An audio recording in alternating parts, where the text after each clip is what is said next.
Our second lead story today, we are going to Ghana, where a group of lecturers and student campaigners who have been campaigning for the removal of India's Mahatma Gandhi statue.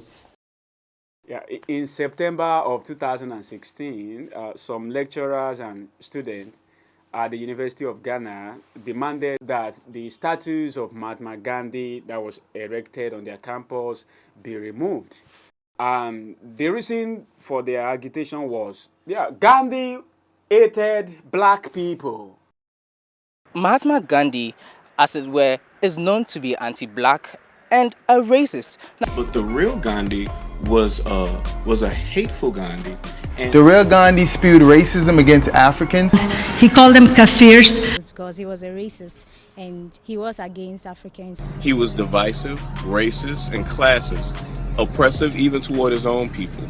He says he is even denied talking about the Indian, the not always obvious privilege of riding in the same municipal tram cars with his white fellow colonists. If he cannot be pulled down by diplomatic means, in fact, I myself would not find it difficult to rally people behind me to take it down violently. A statue of Mahatma Gandhi has been removed from a university campus in Ghana. It's a very sad time and interesting.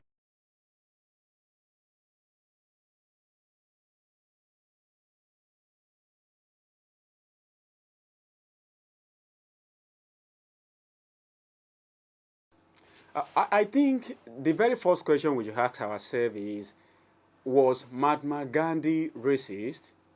And the answer to that question is simple. Yes, Mahatma Gandhi was racist. In fact, the official organization for Gandhi wrote this about Mahatma Gandhi. But there is more to this story, and which is, it wasn't just Gandhi that was racist. In fact, somebody like Winston Churchill was publicly a racist. All you have to do is to search Google for Winston Churchill view on race. Then you are likely to get to this Wikipedia page, and don't be disappointed if what you read on this page make you angry as a black man. But then there is even more important question I think we have to ask. And that is, why was Mahatma Gandhi racist? Or why was Gandhi and Winston Churchill racist?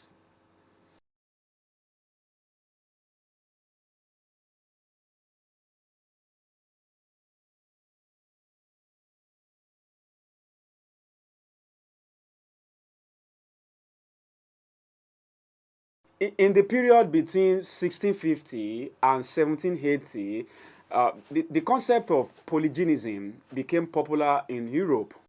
Polygenism was this idea that different human races came from different ancestors. I need you to pause a moment and think about the implication of this concept.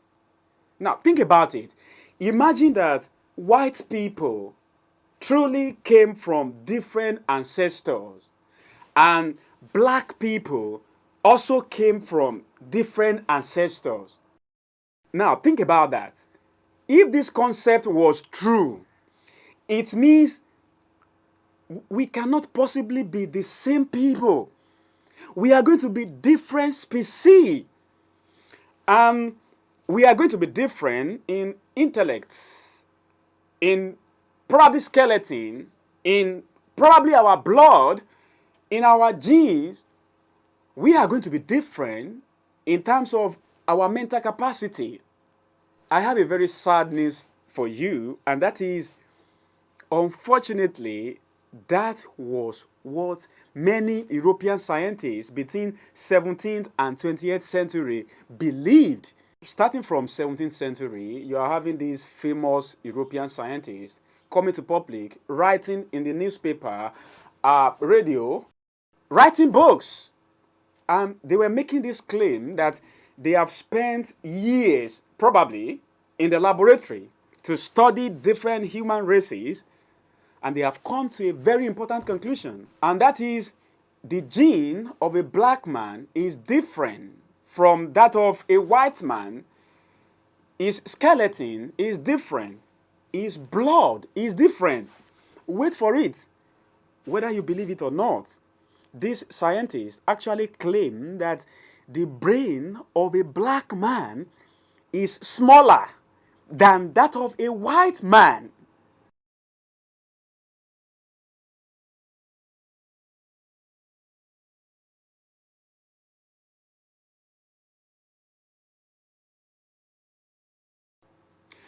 Francois Bagnaia was a 17th century French physician who traveled a whole lot.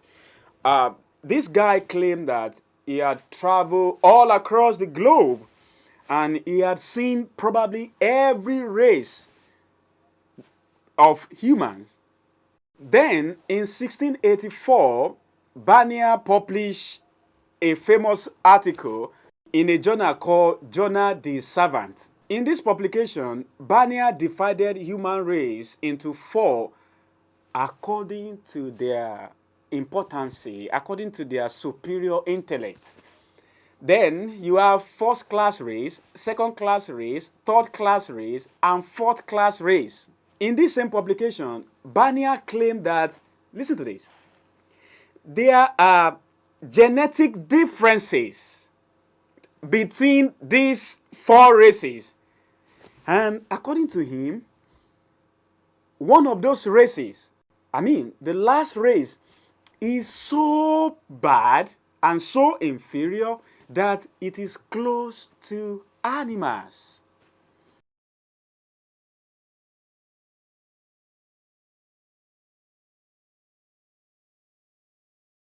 In 1734, Henry Home published this book. The title of the book was Sketch on the History of Man. And in this book, according to Holmes, climate, weather, or any other thing could not have explained the reason why different races have different look. So, if different race, that is India, black people, white people, have different facial feature, like some of them are black, some of them are yellow, some of them are white, then, according to Holmes, it must be because these people came from distinct ancestors. And again, don't forget, if truly human beings came from different ancestors, they will be different. They will have different genes, they will have different mental capacity, and somebody is going to be inferior to somebody. Again, think about this. If truly we are different from one another and certain people are superior, why should we respect one another? Lions do not respect buffalo. Tigers do not respect bears. So why should we respect one another if we came from different ancestors?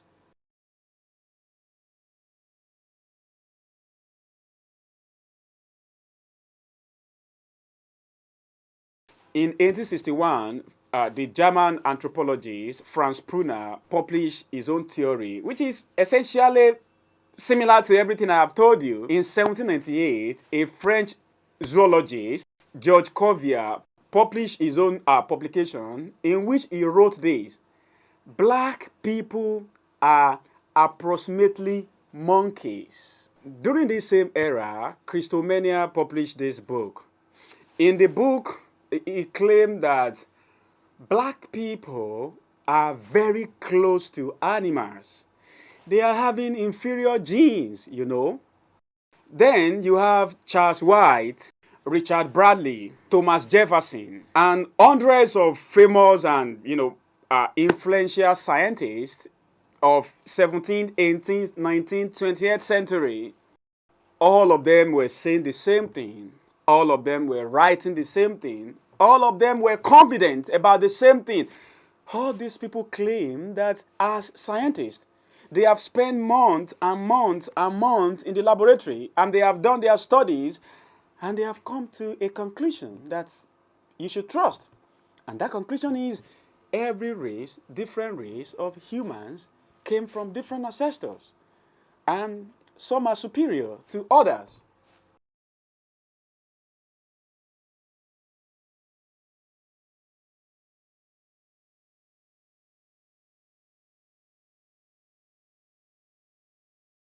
Mahatma Gandhi was born in 1869 and Winston Churchill 1874. Now, imagine you are 17 years old or you are 20 years old in 1890 and several, probably most of the famous scientists of your days are saying the same thing, and that is different races of humans came from different ancestors. And as scientists, we have actually spent years in the laboratory to figure that these people have different brain, different skeleton, different blood, and different genes. And we have arranged them according to how important they are. Don't forget, these are scientists, people with authorities, people that laymen do not question. The question I want to ask you is this: how likely are you to believe these guys? For you to know how tempting it was, let me give you a very simple example of how it is. Imagine that this guy, this guy, this guy, this guy, this guy, this guy, and this guy all believe the same thing today. And they wrote books about it. They go to radio stations about it. They go to TV. They come to YouTube to talk about it. And they are passionate about it. The question is, how likely are you to believe the same thing? What even make it worse was that in the 17th, 18th, 19th, 20th century, while there are this group of scientists who believe in polygenism, the opposing group who believes something that is different also believes something that is as racist as what the first group believed. In the second part of this video, I'm going to share with you what this second group of scientists believe, which is as crazy as the first one.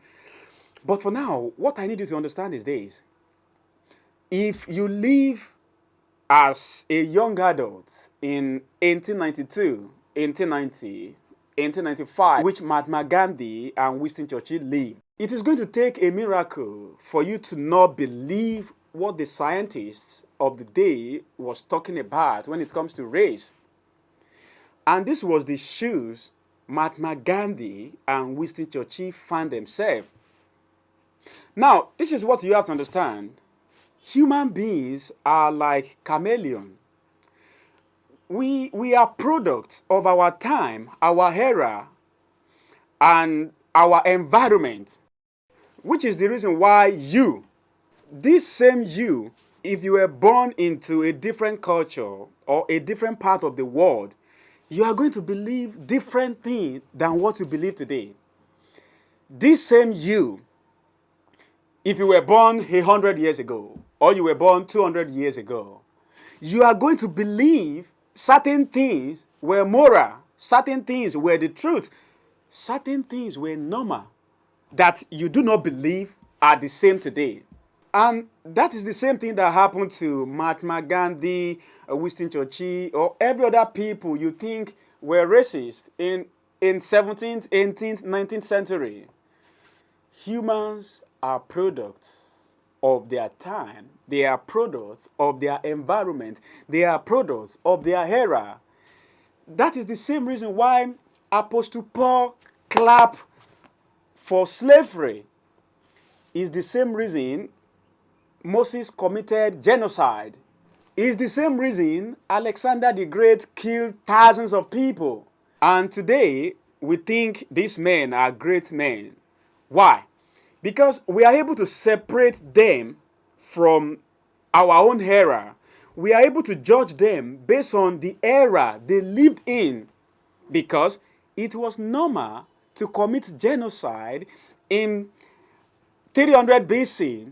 It was normal to kill other people and take their territory in 500 BC, which Alexander the Great lived. It was normal to applaud slavery in the 4th century when Apostle Paul lived. It is the same rule, it is the same logic we have to use for somebody like Mahatma Gandhi or Winston Churchill or every other guy who lived in that era.